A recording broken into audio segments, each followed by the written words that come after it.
First and foremost, I'd like to welcome you to our latest webinar. This one will be looking at PE planning and evidencing with the use of iPEP as a tool you can use within your schools. Just to give you a brief overview of what the webinar will look today, I just wanted to introduce myself and give you a quick overview because I appreciate I haven't met some of you before. I'd then go through a quick summary of progressive sports, why iPEP has been used, why we use it as one of our partners, and some of the feedback we've received around bringing it in. We'll then hand over to Craig, who will give us an overview of iPEP, run through what you would see, what you can use it for and its impacts. All being well as well, we'll then have Tyson on board to give us a run through of him using it at Fair Furlong, which then lead us on to any questions and answers at the end. So as I said, shouldn't take too long, but should be really insightful and something based on what we've heard in our previous webinar, something that could be of real use to you. So excuse the mugshot, but that's me. I've worked with Progressive Sports since September 2017. I previously worked in management within the insurance industry. So I worked for an insurance broker just outside of Bristol. Was there for about 8 years whilst my soul was slowly eating away. I was also playing and coaching rugby at the same time and fell in love with the coaching aspect. So decided to try and pursue that as a career. Consequently, I then completed a degree in sports coaching, which I finished last year. And since completing that degree, I then moved into the management side. So combining my experience of the management aspect of the insurance industry, my coaching experience, putting that all together within the operations manager's role. So what I do for Progressive Sports now is I look after the staff. So whether that be the rotors and the admin function of it, or whether that be the CPDs. So for instance, based on what's currently happening and keeping us all very busy with the schools reopening of June the 1st, which is a bit of a unique experience, should we say. We've got all our staff trained up on social distancing. We've got a CPD on the COVID and handling that within schools, and also some mental health CPDs that we're doing at the moment, just to support the staff with re-engaging the children when they come back into school, which will obviously be quite an unnerving time for them. I also look at the recruitment side of things, and also hold some meetings with some of our partner schools. So I have a really good relationship with Tyson at Fair Furlong, which we catch up regularly, and a few other schools, going in, making sure that everything's okay, getting some feedback on the staff, conducting observations and one-to-ones and that side of things. So looking at progressive sports and iPEP, the feedback we've had from some of our partner schools is around key challenges in relation to planning, assessing and evidencing PE lessons. It's all good and well that when we're in, being the subject matter expert, we can come in and deliver a lesson, but we're also very conscious that there's another lesson going on probably during the week, which is conducted by the class teacher or someone else within the school. And monitoring that from a planning, assessing and evidencing side can be challenging. It's also ensuring that we're showing the intent, implementation and impact that Ofsted mentioned, having evidence of that so we can show that there's been planning in place, that we've then put that planning into practice in terms of a session plan, we've delivered it, monitored the impact, and then been able to make adjustments according based on those outcomes. And it's also supporting class teachers to deliver those quality PE lessons. So as we said, we can come in and we can deliver a lesson, but we're very aware that there's also another lesson to deliver, and that sometimes that teacher may not have that much confidence in terms of delivering that lesson. It may be the sport that they're having to look at. It may be the way in which it's taught. It may be a certain group of individuals within that class that they struggle with, or actually just the teaching of PE is something which I'm very aware of gets very little attention when you do your PGCs and these sort of CPDs. So it's something that can leave people quite vulnerable and exposed. Consequently, we as a business, we looked around for industry leaders that could support us with this and support our schools more importantly with this, and we came across iPEP. So iPEP is the first fully interactive PE platform that supports the planning, delivery, assessment and evidencing in your school. It's Ofsted approved, providing short, medium and long-term lesson plans. What it allows a school to do in effect is to have a central base to run their PE provision off completely, their sporting provision, with an ease of use and quite a simple structure to allow to encompass it and use it. So I'm just going to hand over to Craig, who'll be able to give us a quick overview of iPEP itself. Thank you very much, James. Right, so let me just share my screen first of all. Get off that. Okay, cool. So let me just get logged into a demonstration account.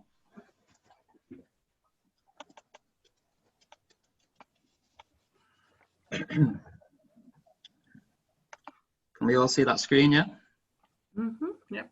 Perfect. So just to give you guys a bit of a background on where iPEP came from. So we're based in Cheshire and we run a very similar company to Progressive Sports in effect. So we've got a sports coaching company and we also own nurseries and after school clubs as well.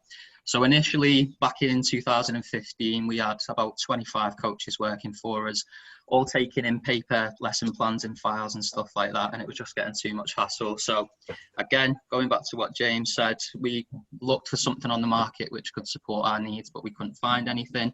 So we thought we'd build something ourselves. 5 years later, we've got about 500 schools using us and the feedback we're getting is amazing. So yeah, that's where iPEP came from. So let me just get logged in as a teacher first. So I would imagine, I know everyone can't talk, but I would imagine that the majority of schools have got tablets or iPads available. Yeah, okay, cool. Probably. So the whole system is iPad friendly. So let's imagine we're looking at this on an iPad. So the first thing I'm going to show you is the planning section. So all you would do as a teacher, go to this section here, click on create a plan. That will bring up your long-term plan. So you've got all your terms and your topics. So for example, if you're teaching Key Stage 1, put your plan name in here, assign it to the class that you're going to be teaching. This filter that says preschool, any year group that I pick will bring up a minimum 13 units of work for that year group. So if at this point the teachers think, okay, all skills at the zoo, that sounds interesting, what does that involve? Just click on view sessions underneath. That will bring up your medium-term plan. Links to class topics, health and safety advice, progression points and learning outcomes. And then if the teachers want to look at the actual sessions, just click on short-term plan and that'll bring up sessions 1 to 6 for you to gloss over, just so you can see. So if then the teacher thinks, okay, that sounds awesome, let's teach that in autumn term 1. And then in autumn term 2, we want to do a gymnastics unit. And then after that, we might do a swimming unit, for example. Now, for 2 or 3 elementary schools, you can run more than one topic concurrently across the same term as well. You just drag the units into topic 2. So once you're happy with your long-term plan, all you would do is click on save.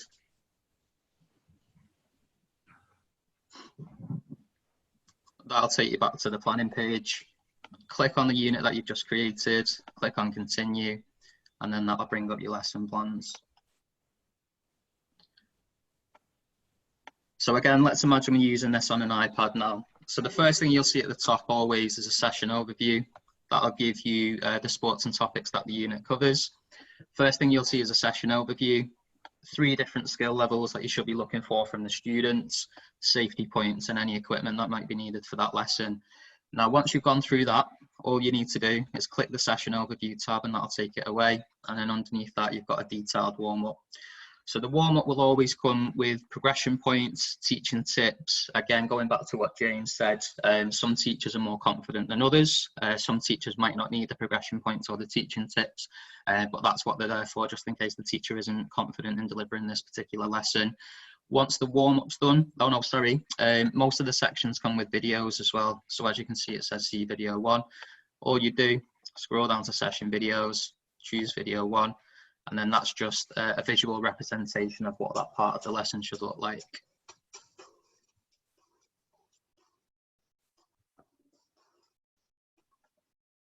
So again, that can be used for the not so confident teacher, but it could also be used for children that maybe don't speak good English or have trouble communicating. You can always show them something as a visual aid. Once the warm-up's done, just click the tab away, and then you've got your main activity. That comes with more teaching tips, more progression points, and another video for that section. And then you've got your link games.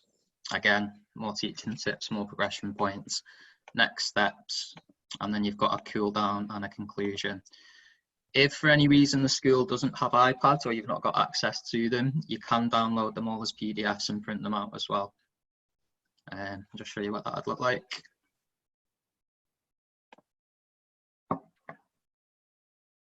A lot of schools like to print the lessons out and keep them in a file somewhere, just in case the internet goes down or whatever reason. It's always handy to have a backup. Cool, right. So before I go into the assessment, James, you're probably the best person to ask, but I would imagine that most of the schools that are on this call assess differently. Correct. Would you, yeah. Okay. Yeah. Again, it's that the regularity and the continuity of it is something that can be a real challenge. So for the teaching staff, having the time, it's also can be very difficult to assess on a piece of paper, writing detailed notes down whilst trying to teach the lesson, manage behaviours, ensure that little Timmy's not hitting little Jimmy with a racket, those sort of things. You know, yes, paper can be quite challenging at times. Yeah. So what we've tried to do with our assessment tool is we try to keep it as simple and as generic as possible, because some schools like to use terminology such as achieve, succeed, whatever other terminology you want to use. Some schools use a traffic light system, some schools use numbers, but essentially it's all the same thing. It's just different terminology. So when the teacher's ready to assess, all they need to do, click this little green box here. That will bring up all the students in the class, and then to assess them, it would be a simple case of hovering over each learning outcome. So there'd be 5 learning outcomes per unit, and each one of those learning outcomes has a skill rating from 1 to 5. So 1's low ability, 3's medium, 5's high, and then 2 and 4 are anything in between that. So let me just show you this quickly. Now, each one of our learning objectives will be taught 3 times over the course of each unit. So the particular unit we were just looking at, learning objective 1 would be to be able to show an awareness of space. Number 2, able to throw a ball underarm. And number 3, able to roll a ball towards a target. Now, that learning objective 1's only going to be touched on in first lesson. In lesson 2, that will be part of the main activity. And in lesson 3, it'll be recapped again as part of the warm-up. So it's the same skill. You're just teaching it in 3 different ways. The way I always see it is that, again, going back to Timmy and Jimmy that you were just talking about, let's say Jimmy, you're teaching him a basketball unit, but he's never done basketball before. How's Jimmy expected to get a high skill level on objective 1 if he's never done that unit before? So that's why we give them 3 opportunities over the course of the unit to hit a high skill level on each learning objective. I hope that makes sense, because it was a bit of a mouthful, but that's how we've done our units. It's a really good point that in some other session plans, it may be that within one lesson, you've got to try and get them to achieve a certain outcome. And we all know that kids learn differently and at different speeds. So what this allows is not only them to have 3 shots to get that learning objective and to increase their competence and confidence on that objective, it also gives them different ways to achieve it. So instead of it just being one game where they've got to get that, we know that some people like to work in solitude, some people like to work in the game environment, some people like to work in a closed skill. By having it at the end, that's one way of doing it. In the middle is like a game is another, and there's a warm-up skill, and maybe they get to actually do it in isolation, away from eyes, so they have more confidence and they can actually then execute the skill. Yeah, perfect. Couldn't have said it better myself. So just going back to the learning objectives. Now, most schools that I speak to tend to assess at the end of a half term, so every 6 weeks, give or take. Personally, the quickest way to do it through iPEP is to assess the first 3 learning outcomes based on how we've done them across here, as you can see. So what we do personally is we assess the first 3 learning outcomes in lesson 3 or 4, and then assess the last 2 learning outcomes in lesson 4 and 5, because that's when you're actually teaching the outcomes. Now, we've recently added an absent/kit button. So, you know, if you get kids forgetting the kit or they're absent all the time, you can now record it and it will generate a report based on their absences and them forgetting the kit as well. And we've also just added an effort rating. So again, effort's very subjective and everyone views that in different ways. So using Joe at the top here, let's say he's getting top marks in this unit. So he's getting 5 out of 5 on every learning outcome. But he's still only putting 50% effort in. So imagine what Joe could then go on to achieve if the teacher engaged him 100% of the time, all the time, and made him put 100% effort in. And vice versa for the kids that are only putting, you know, 20% effort in and they're getting rubbish scores. Hang on, don't know what's happened there. But yeah, so say Odin underneath there, he's getting minimum scores on each learning objective. But when you actually look at it, he's not even putting any effort in. So he's not going to get a high score if he's not putting any effort in. So that's how we've done our assessment tools. If anyone's got any questions about that, you can just pop it in the chat and I'll answer them after the demonstration's done. So going on to evidencing now, James, schools that you work with, what's the current evidencing system? What do they do for evidence? Again, whilst it should potentially be an aligned method, what we tend to find is quite bespoke, and it can be done on a number of variables. So again, we've got session plans ourselves, so we can use those as a form of evidencing. With the use of iPads, we may have photos put in place, so you can have like a book which shows the progressions through the use of photographs. Yep. And then some schools again have like a reward system which allow photos to be taken.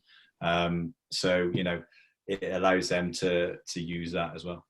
Perfect. So this essentially, so you can evidence as the lesson goes on. Again, this makes it a lot quicker to evidence in the lesson rather than doing it afterwards.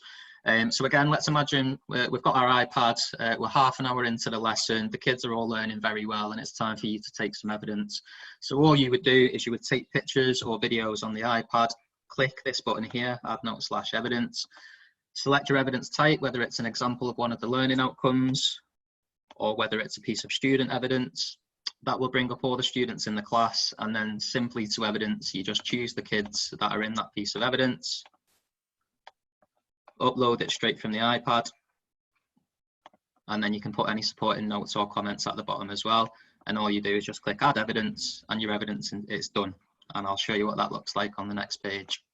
Craig, it'd be interesting just to get a feel from some of the teachers as well. Again, feel free to pop it in the chat. Yeah, go for it. Yeah. What they currently do, what challenges they currently face, because it may be something that if they put that in, that we could look at now. So, if there's anything that you guys struggle to do in terms of your evidencing or assessing, just pop it in the chat now, and we can see if we can again discuss it, go through it, share best practice, and look to see what iPEP does. Yeah, definitely.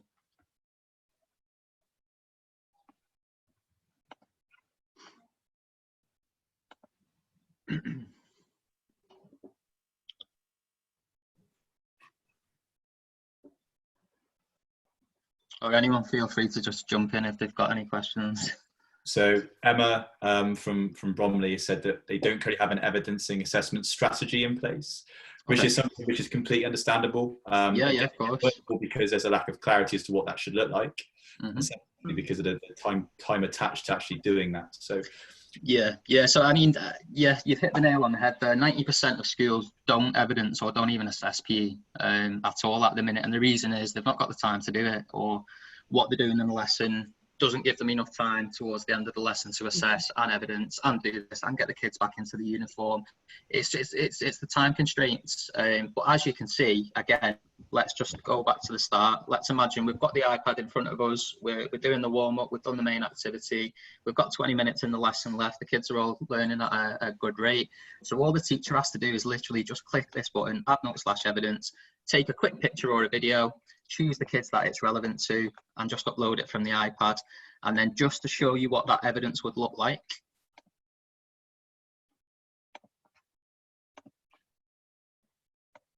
so this is a report for individual students, but I just want to show you what the evidence would look like for them. So you'd have the year group it was from, the date on which the evidence was taken, the unit and the session it covered, any supporting notes that the teacher would put in, and then your piece of evidence would be there, whether it's a picture or a video. So obviously this is just for year one, so that evidence will be archived each year that the child's at the school. So you can always refer back to, so say for example, this year one class in particular, a couple of years back, got really, really high scores on a unit. This new year one class that you're teaching the same unit to, they're not getting anywhere near the skill level that this particular class did. So you can always refer back to the evidence from that year one group to say, this is what the kids back then were doing. If you've got videos to show them, yeah, just to give you an idea of what evidence could be used for.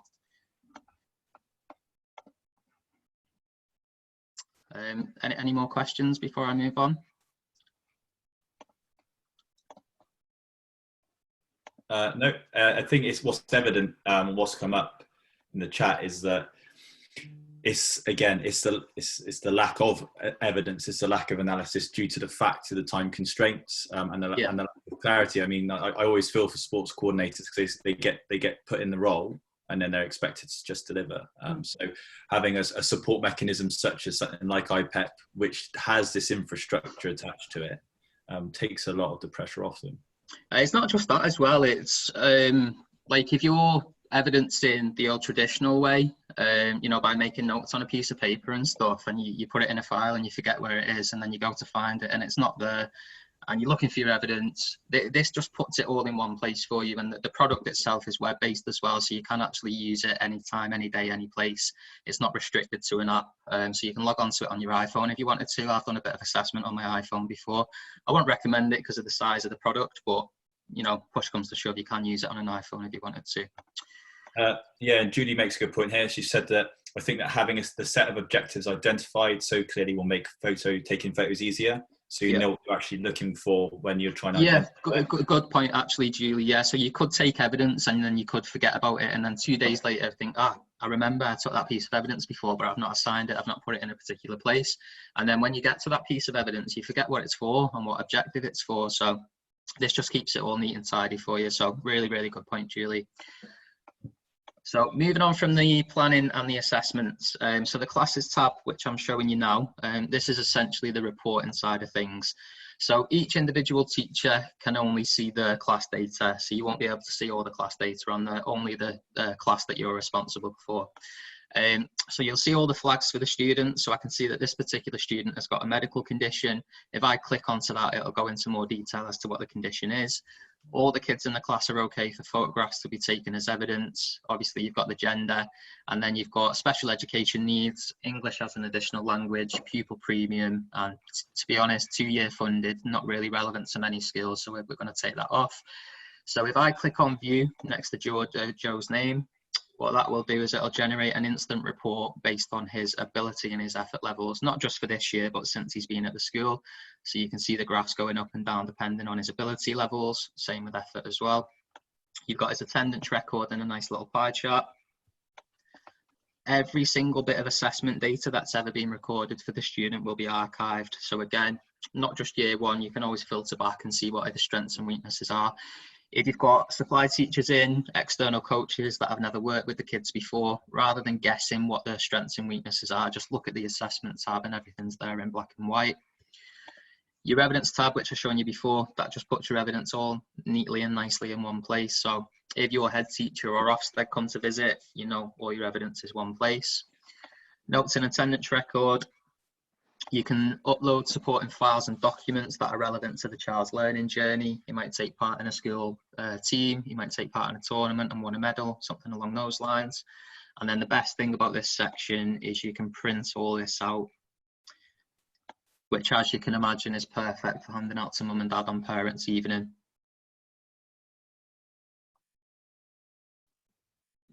Just to work off that as well, you mentioned about supply teachers coming in or teachers having to pick up the lesson. Yeah.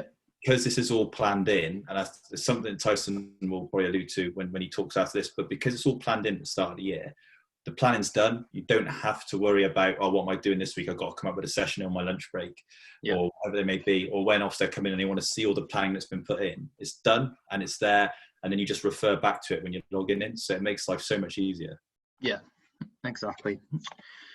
So that's the reporting side of things. Your evidence tab here, that will just collate every single teacher's evidence into one tab for you. So again, going back to what James said, if Ofsted do come to visit and they will ask you about your PE evidence, you just log into iPEP, go to the evidence tab, and every single teacher's evidence is all here, assigned to the year groups, assigned to the classes, the date it was created, and then you just click on view and all your evidence is there for your different topics. This is just the demo account, so there's no real evidence in there, of course, but so that's pretty much it from a teacher's point of view. Now, we have recently added registers for the likes of extracurricular activities. Some schools have got registers through Sims, which I'll be honest, they're a lot more advanced than ours, but if you did want registers for after school clubs and stuff like that, you can set them through here. which are really, really easy to use. So before I go on to the admin side of things, has anyone got any questions? Want to pop in the chat? Craig, does the after-school clubs add on to the child's reports? So if you can track their attendance? Yes. So I'm working with a P coordinator, French, and something that our target is to get children who are above a healthy weight attending more clubs. Okay. So to be able to track that, I know would be very, very handy. So we know children attending. So that was a question for me. Yeah, no worries. It's just at the bottom here. Can you see that at the bottom? Yeah, I see that now. Brilliant. Obviously, this is just a test account, but you can go into a lot more detail on that if you wanted to. It's also, guys, it's been good trying to track the pupil premium. So like for me, for example, one of my targets has been trying to look at the increase in participation for the pupil premium kids after school. And that we've started trialing that this year, and that's been a massive help in me trying to recognise which children are participating in that too. Perfect. Thanks, Tyson. I'll show you another report on the admin side of things in a minute, which will go into more detail on what Tyson said with the pupil premium students and stuff. But before I do go on to the admin side, has anyone got any more questions at all? Give it a minute for you to put it in the chat.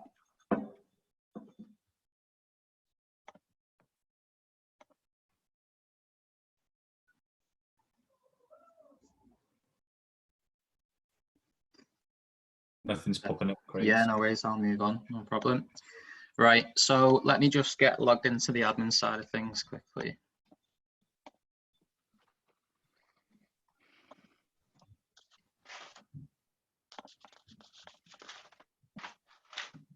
Okay, so from an admin perspective, just to show all of you guys how easy the system is to use. So if you did decide that you wanted to use us, the setup is included through your school management system. So there's no extra admin work for me or any of you guys.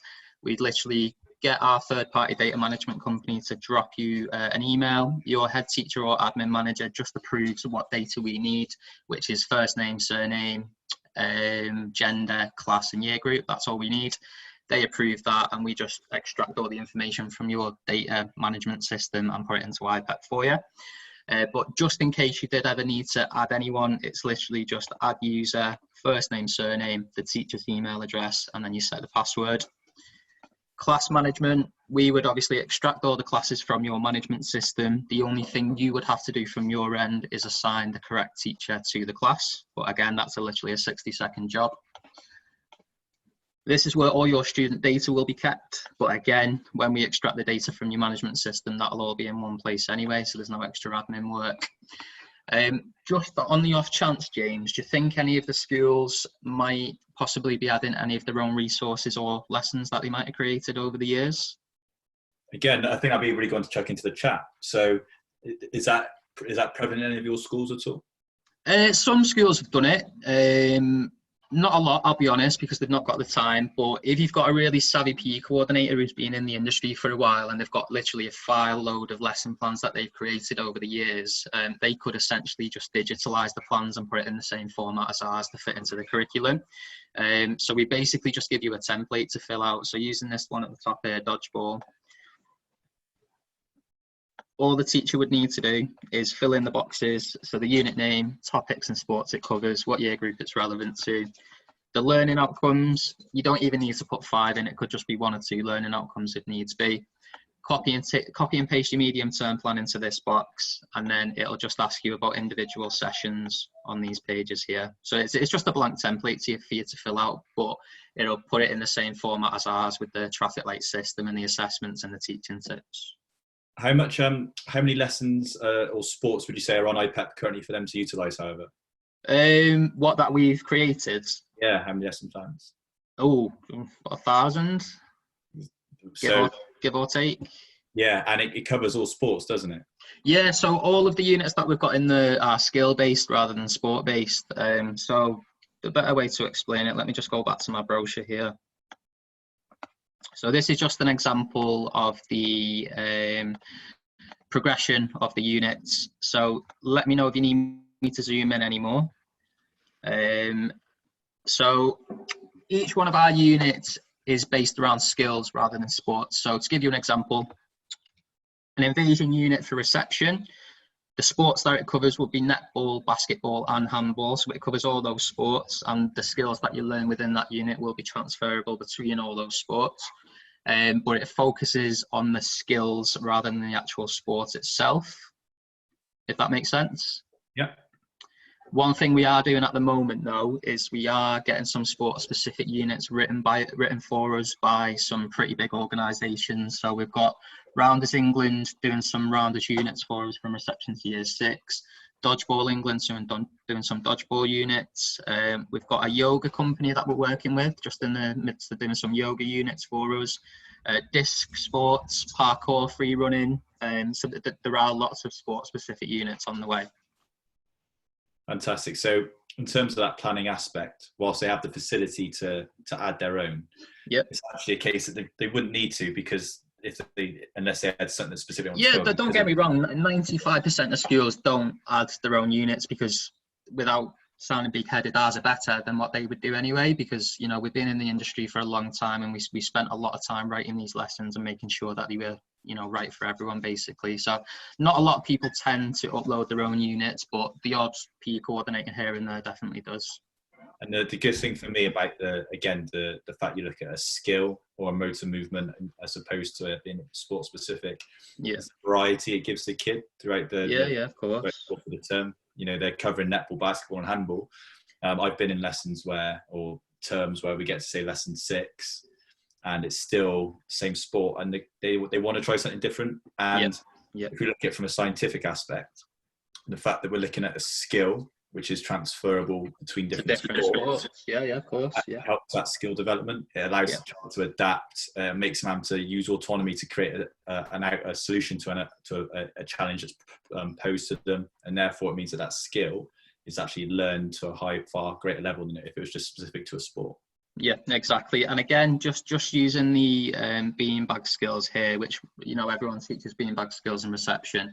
If you've got a kid that's extremely ahead of the other kids, change the beanbag for a tennis ball, make it harder for them and stuff like that. So the teaching tips and the progression points that I've shown you in the plans before are for situations like that. So if you've got a kid that's way excelling where he should be on the learning objective scale, make it harder for them by using a tennis ball instead of a beanbag, just as an example. Perfect. Cool.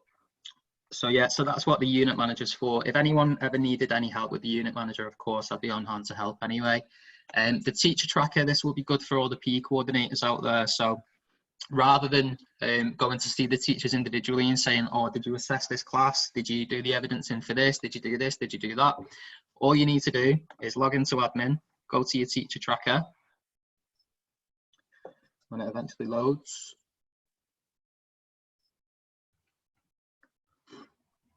Whilst this is loading, we've had a question pop through. Yeah. Are any inclusive sports included, such as bocce, sitting volleyball, or curling? No, not at the minute. So we have got a couple of special schools that we work with that have adapted some of our lesson plans personally, but we haven't got any of those plans in there at the minute now, I'm afraid. Cool. In terms of the skills, though, the level of challenge for the skill, like you say, can be adapted to suit the need of the child. Yeah, that's why we've got for every single. Let me go back to it. So that's why we've got different ability levels, not just for the unit as a whole, but for every single section in every single session. So let me just go back to it so it makes sense.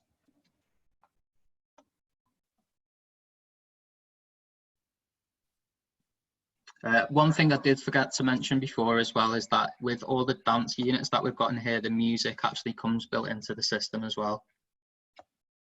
So you won't need to use like YouTube or Spotify to go and look for your music. So just going back to your point then, James, with the ability levels. So obviously that's an overview for the session. So that's what you should be looking for across the whole 60 minutes or 50 minutes, however long it is. On your warm-up, for example, you've got a low and a high ability. Same with your main activity, your link games, your next steps, and then obviously all your teaching tips and your progression points as well, to make it harder or to make it easier. Perfect, thank you. All good? Yeah. Cool.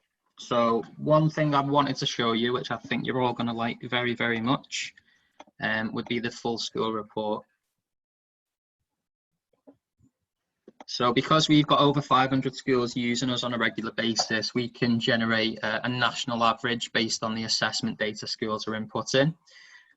So while I'm waiting for this to load at the top,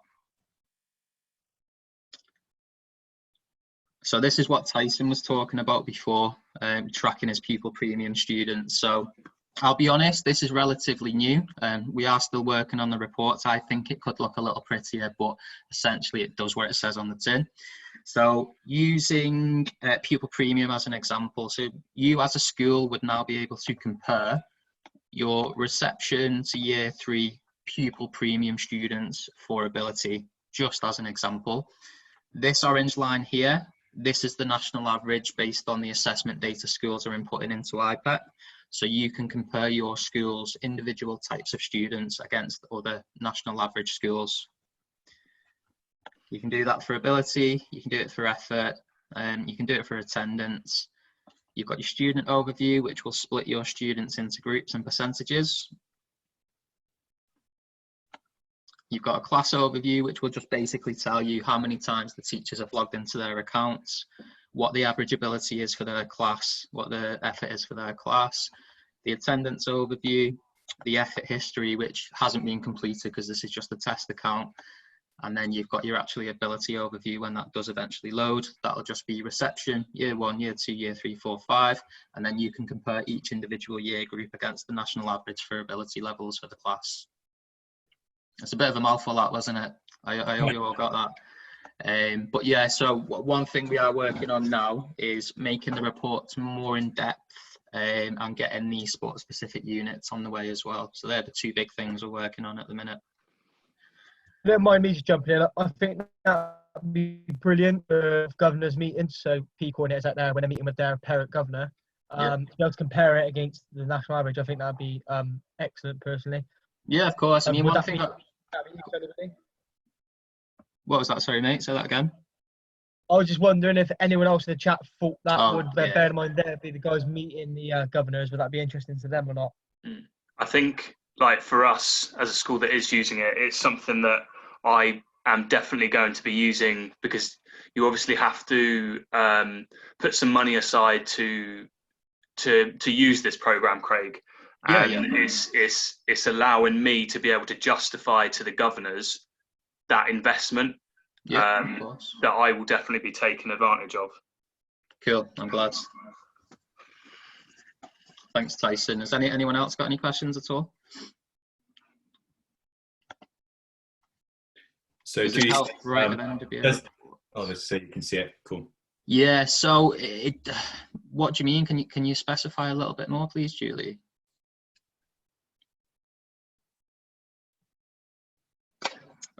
I don't think it would help write end of year reports, but it does essentially give each individual student and class an end year report. So you could obviously produce your report based off the reports that you've got from the children. I think that's what you mean.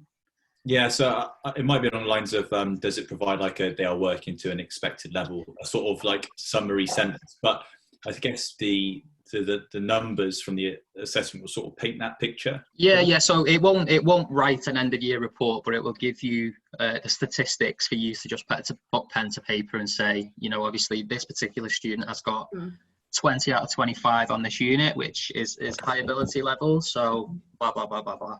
You get where I'm going. Exactly. It wasn't to get like a large amount. It's really just a sort of like a little strap line, just a basic sentence or a couple of comments about their ability. Yeah, it's funny you should say that, actually, because I met with one of our developers the other day, and I was speaking to him about possibly getting almost like a mission statement written at the end of assessments for students. So if this particular student gets, let's say, 18 out of 25 on a unit, which is pretty good, I would say that's high ability, then that will automatically generate a couple of sentences based on that child's particular assessment. So it's something we are looking into. I think that would be very useful personally. So yeah, it's something we can do. I think it's just one of those things, like you started out the session talking about, it's just something that we're not as teachers we're not necessarily trained for. Yeah. I've been teaching for a very long time, and it's very difficult to get training and that sort of thing. And you sort of pick it up as you go along. And things like report writing, different schools expect different things. You can go into one school and they don't ask any kind of a comment for PE, and there are others that have an actual sort of box for it. And those can be very tricky to try and you get very generic comments put in. They're almost pointless putting it in. You see what I mean? Yeah, well, it's going back to the parents even and things as well, and the reports that we produce through the system. So from my experience in schools that I've spoke to, 90% of the time, parents evening, he's pretty good at football, he's not very good at gymnastics, he doesn't want to do yoga or dance, see you next year. And that's literally it. Whereas if you're producing a report which shows mum and dad that actually Joe's getting high ability levels across most of his units. So have you ever thought about sending into an after school club? Or have you ever thought about sending into a gymnastics club or something like that? And then, you know, the parents might not necessarily know that the kid is really, really good at a particular skill or a particular sport. Because you're not telling them. That's absolutely true, because I've made suggestions to parents before, but I'm not an expert. So if you've got some sort of evidence and you can say that this is what they've managed to do this term, and you've got that sort of backing, otherwise it's almost like it just falls on deaf ears, doesn't it? If you've not got the evidence to back it up, it's that's exactly what this is. It backs everything for PE up for you. So you've always got, if your head teacher asks you a question about PE or ability levels or evidencing or this or that, it's all in one place, and you just log into iPEP and say, boom, it's in your face. There you go. It's also sorry, Julie, go on.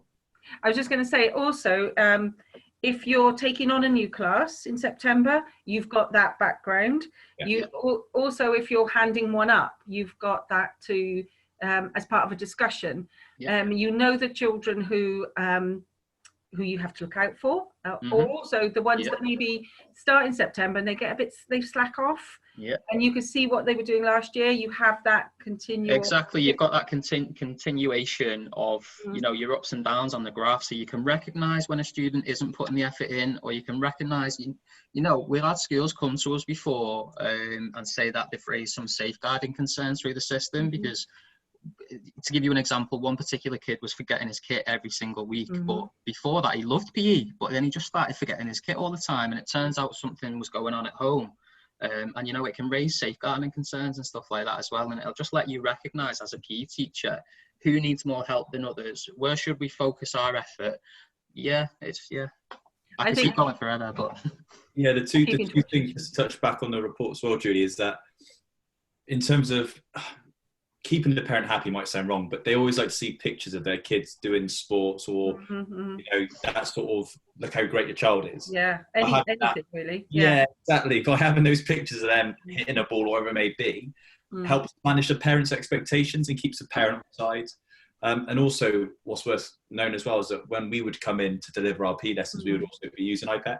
So that sort of links to what I was going to say, because for example in the year that I've got at the moment, one of the sessions is a swimming session, which is, we can see that we're there with them, and the other session is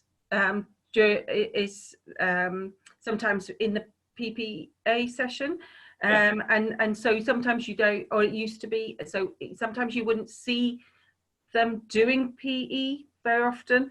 And I've worked in quite a number of schools over the last couple of years, and PE is used in PPA quite a lot. So if you might not see the children sort of 50% of the time while they're doing various sports. So you've got no evidence, you've got no connection with it. So having that, it's a big bonus, I think. Yeah, I think you're spot on in the sense that our coaches will predominantly go in to deliver those lessons during PPA slots. You're 100% right. And one of the challenges in terms of the feedback we get from coaches is that how do they relay the information of the session to the teacher? If the teacher's out somewhere else doing their PPA, how can we say that, like Craig alluded to, that they keep forgetting their kit, or that actually they had a really difficult lesson today, or that this behaviour keeps flaring up, or they're actually excelling. So by having this sort of single area, this single point where everyone can refer to, upload to, look at, it keeps everyone aligned. But also it means that the other session in the week that the teacher might be doing, it's something that you're doing together. It's more uniform. Yeah. It's not something that's separate. No, completely. We've also had another question come through. Yeah, I've just seen that. So how do the lesson plans prepare children to play sport-specific competition? So just going back to the information chart here, again, this is just a very small example of what iPEP offers. This is only, 36 units out of about 120. So that's only about a third of the overall content. So going back to your question, to give you an example, everyone teaches beanbag skills in reception. That will then move on to a throwing and catching unit in year 1, sending and receiving in year 2, passing for possession in year 3, and then towards year 4, 5, and 6, the units start getting more competitive, as you can see there. So you've got invasions, rules, and concepts, and then year 6, you've got a competitive invasion game, which will prepare them for the likes of sport-specific competitions. Also, you've got all your pedagogy included in all the units, which is a running theme. If you want to just take a quick look at the bottom here. So you've got body parts in reception. So even though we've not got a unit based around body parts, that will be a running theme through all of these units. So you might have links to class topics, which will be about body parts, confidence, fundamental skills and coordination. And then you've got competency, agility and balance, competitiveness. So hopefully that answers your question there. We'll start teaching them about competitiveness in around about year 2, and then participating in team games. Hopefully that answers your questions. So yeah, I think the key thing here is that it's to understand the child's development through primary school is huge. When they come to us, some struggle to run or talk, and their motor skills, you see them trying to write and they're holding the pen in the most incredible of ways. So, having that understanding, that appreciation within the lesson plans, to then move that through so the focus becomes more specific potentially, or becomes a higher skill element, will then tie into when they go into these competitions. Even though they look at skills as well each term, the skills cover sports. So they'll still learn the rules of the sport through the lessons because they're covering a sport in that lesson, even though they're looking at a skill for the term. Is that fair in saying? Yeah, pretty much. But I mean, I would just say, just look at the bottom bit on the progression map, and that should just tell you everything really. So as I say, even though we've not got a unit based around competitive games as such, that will be a running theme through some of the units in the individual year groups. So as you can see, the development of understanding and recognition of how to improve tactics and stuff like that. Hopefully that answers your question. Are there any more questions from anyone before we move on to Tyson?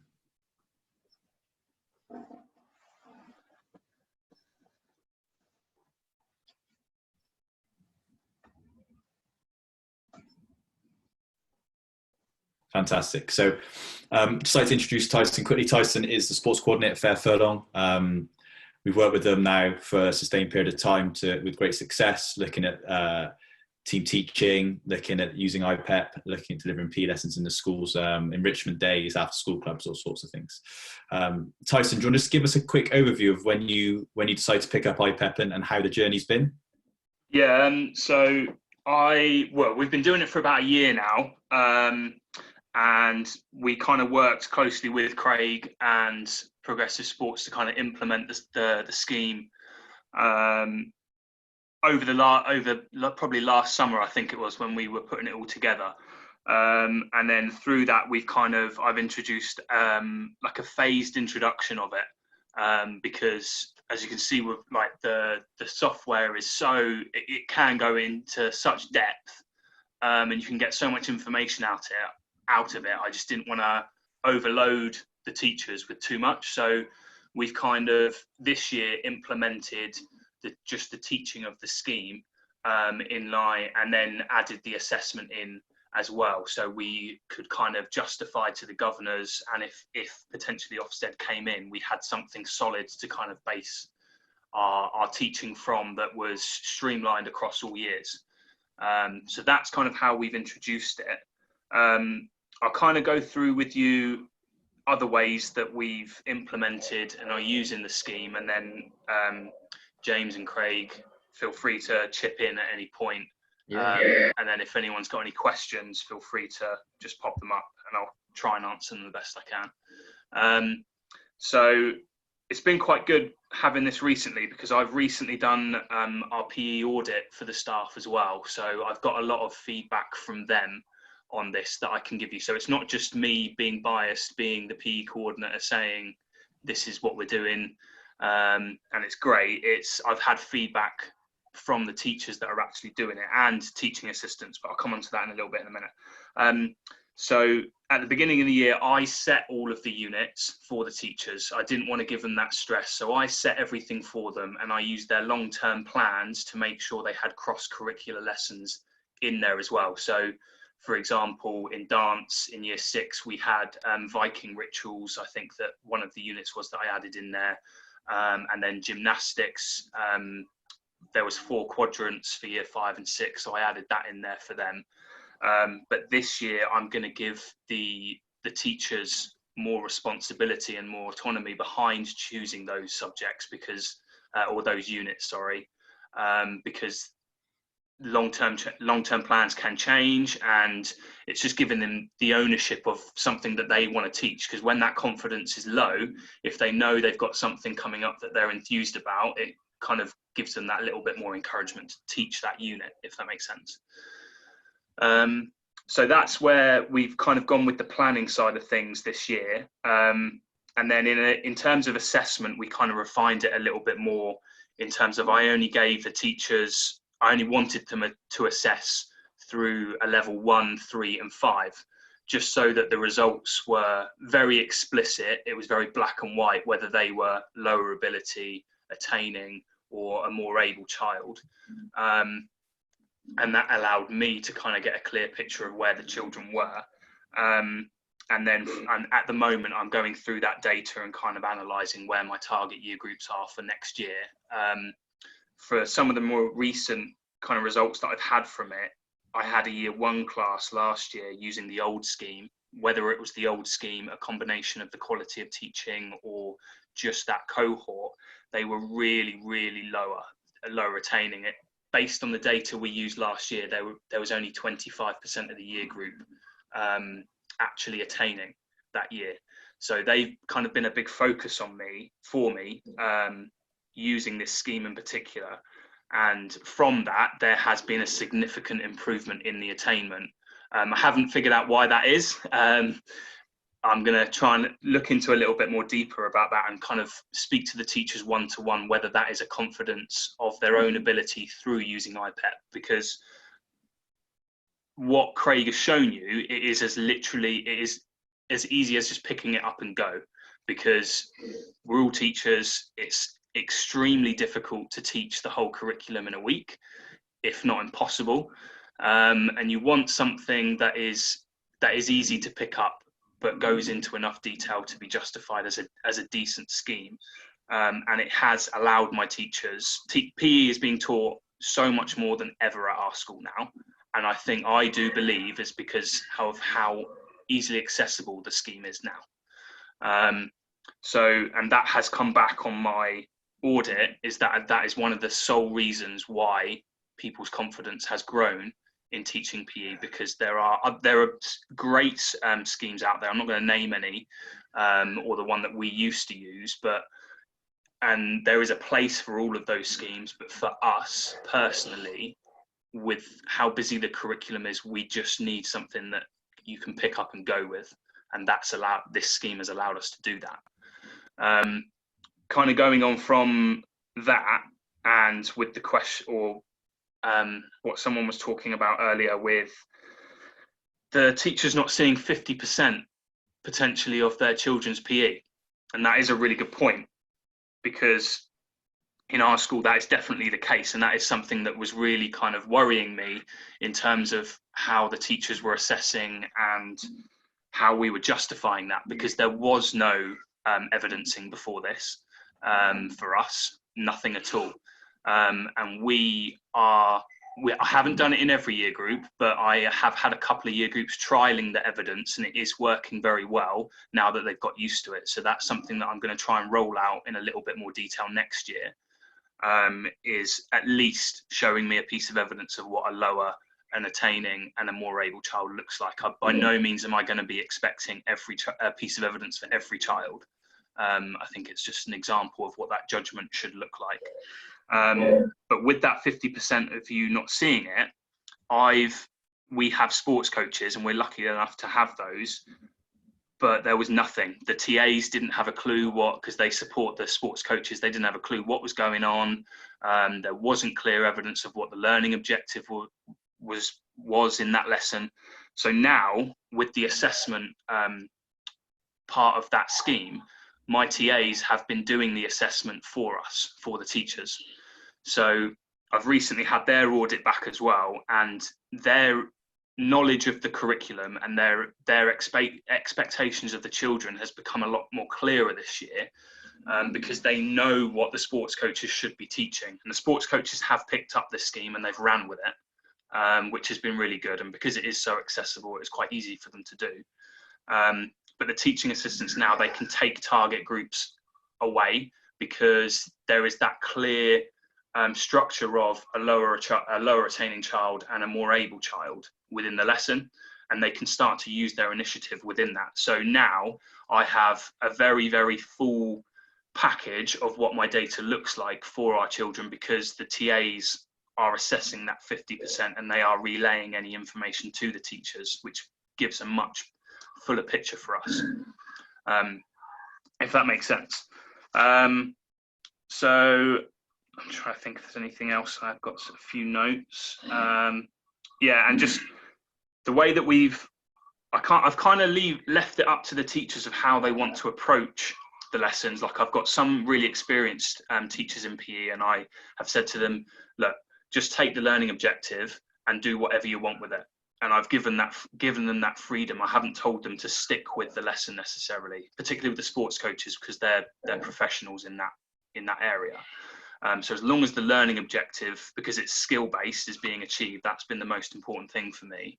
And then I've got some teachers which have literally taught to the word of the scheme, because that's what they need, and that is absolutely fine. And then I've just kind of given them the freedom to kind of approach it. A lot of the teachers, they have been picking up their iPads and just teaching it from the iPad. And with Craig said about the videos and the music, it's been really good with target groups. If they're not understanding a drill, you can pull a group aside, show them that video on the iPad really quickly, and then they go off and do it, which has been really effective in terms of working with those smaller groups in PE, particularly if you've got a teacher, or if you're lucky enough to have a teaching assistant with you. That's not always the case. So yeah, and then some teachers, they just don't like the iPad. It's a bit confusing for them, so they have done what Craig has said. They've printed off the scheme, and when you print it off, it fits on one A4 page as well, so you haven't got sheets of paper trying to trawl through. It just comes out as a double piece of A4. And then in terms of their assessment, I've said to them, kind of bear in mind who your target children are on previous lessons, because they will start to turn to the different colours on the traffic light system. Craig, just confirm, I think it's, if they're less than 10, it's a lower attaining child. If it's above 10, it's attaining. And if it's above 20, it's a more able, roughly. Yeah, that's about right. Yeah, I think it's every 8 marks. So okay. Yeah. 8 would be considered virgin on acceptable. Anything above 8 would be, acceptable, and then anything above 16 would be considered high ability. Yeah. But again, some schools can just use 1, 2, and 3, or 2, 3, and 4. However your school does it, it can be, although it can't be changed in the system, you can use which numbers are relevant to your school's assessments. So yeah, they when they've printed that piece of paper out, I've just told them to bear in mind who their target children are, and just more focus on them, and then they can record their assessment level or assessment grade on that piece of paper and just transfer it to the system afterwards, because it takes 2 minutes to do. And every child comes out as a level 3. Is that right, Craig? So they're all leveled at attaining first. So you haven't got to assess every child. Yeah, you don't necessarily have to assess every child. They'll always start off in the system as a 3 out of 5. So yeah, that's kind of how I've approached it in lesson.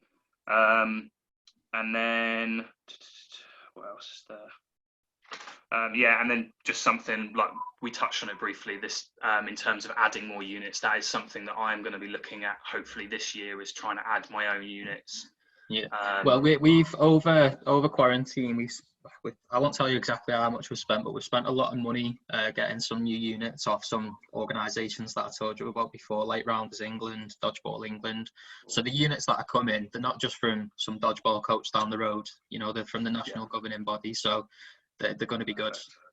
Yeah. And I think that's, with some of the schemes that are out there at the moment, once they've been made, that's what they stick to, and there is no room for kind of developing it. Whereas because this is so open, you can add whatever you want to it. And I mean, most of the features that we've built into the system, such as the effort tab, the teacher tracker, the videos, are from teachers that have come to us and said, do you think this would be a good idea? Or I think this would be a good idea. So anyone that's got some good ideas and comes to us, 9 times out of 10 we'll end up building it if it is a good idea.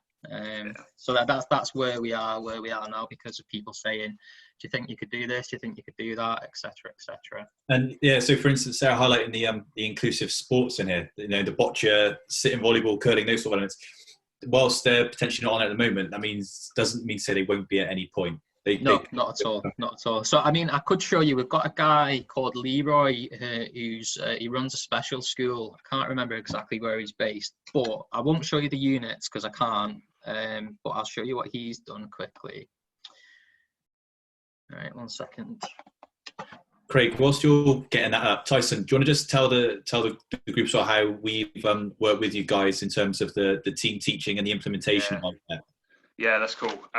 So this year we've been working with Progressive in terms of targeting some teachers, or giving the teachers the opportunity to kind of develop their CPD throughout the year and not just basing on a one-off session. So we've used Progressive's CPD program where a coach comes in and kind of mentors that coach throughout the year or throughout the term.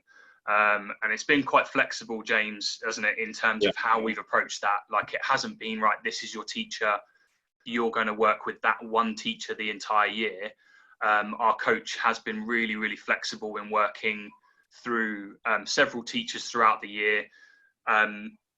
On a couple of coaches, they've worked like 1 or so. If I've targeted reception this year in that respect, and one teacher has got CPD, and then the next term it's the other teacher's term. So that's kind of how I've structured it for reception. But it's been good in terms of our coach Kyle. He kind of tailors it to whatever the teacher wants to get out of it. It's not necessarily what I want them to get out of it, because I've wanted it to be something that is personal to them. So even if it's as simple as just wanting to watch a coach teach a PE lesson because their confidence is so low, that has been one of my teachers' targets. Or there's been another target of, what does greater depth look like in PE? One of the teachers was just really struggling with what that was. So Kyle and the teacher focused on that for a term.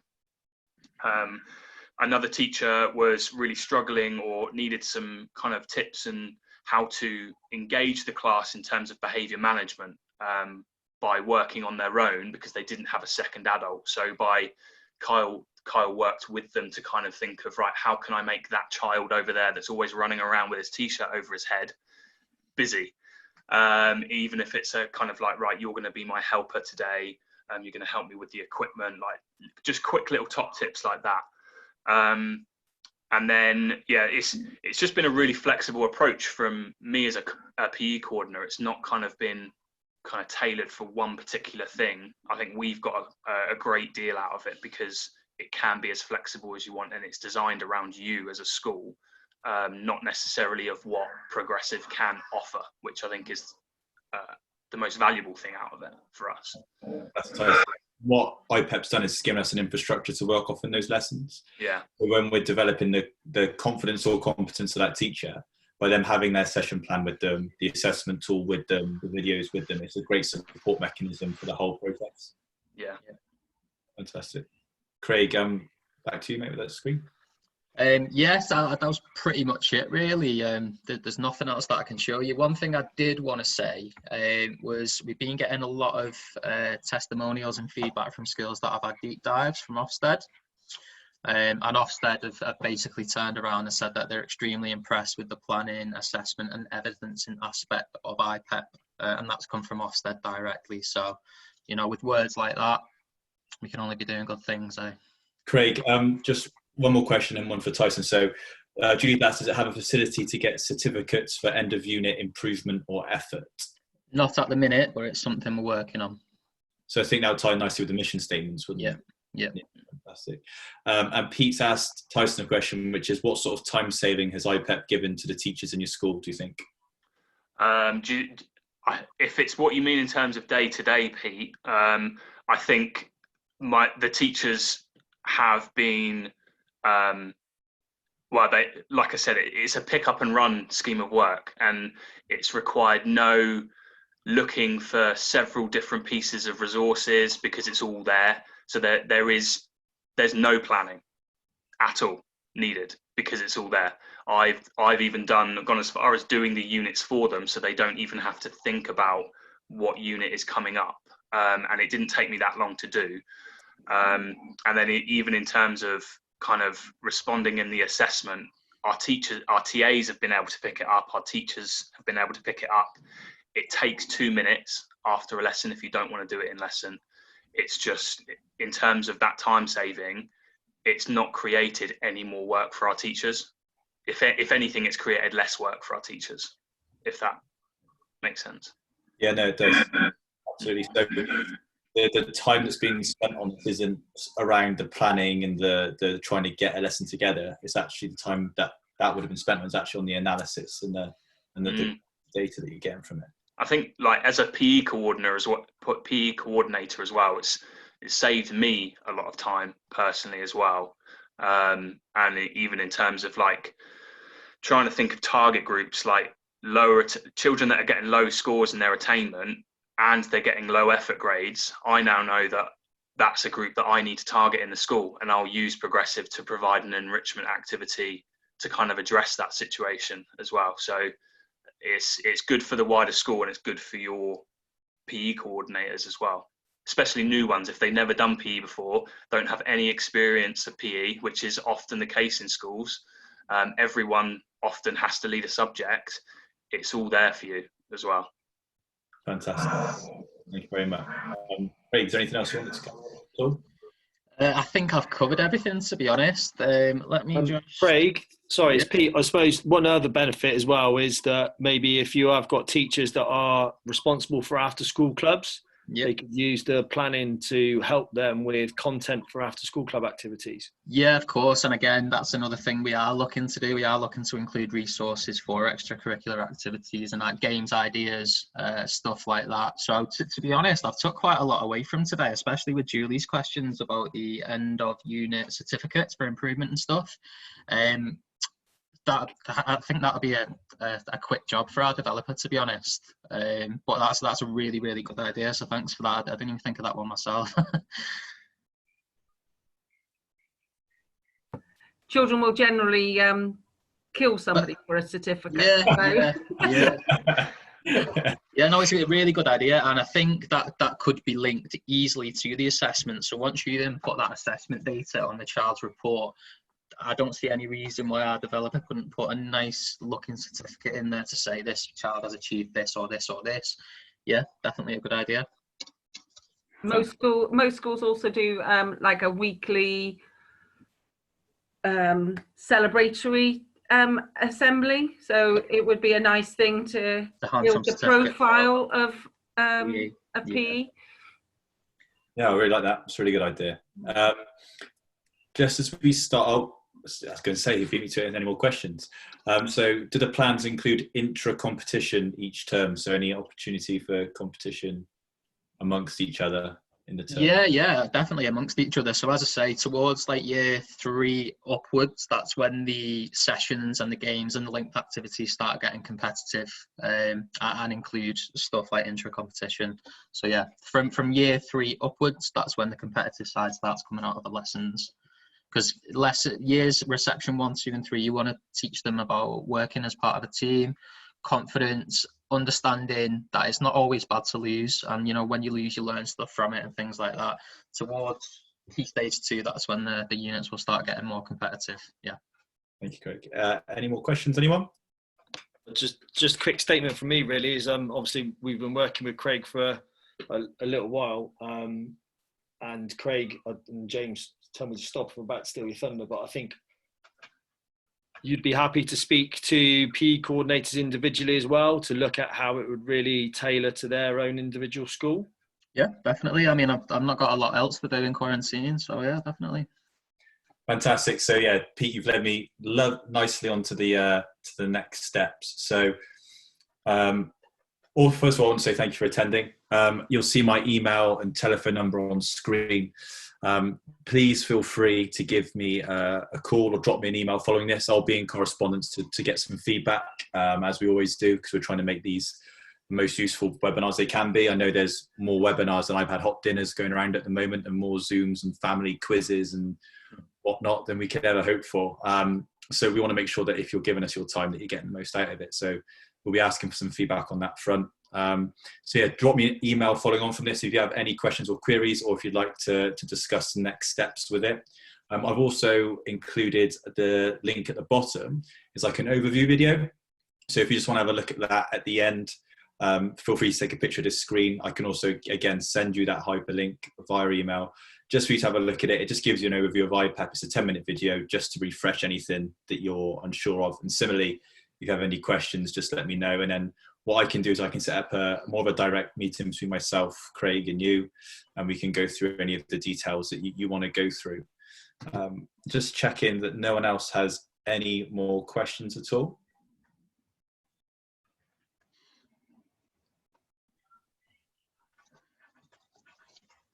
Fantastic. So we'll end it there, guys. Again, thank you very much for attending.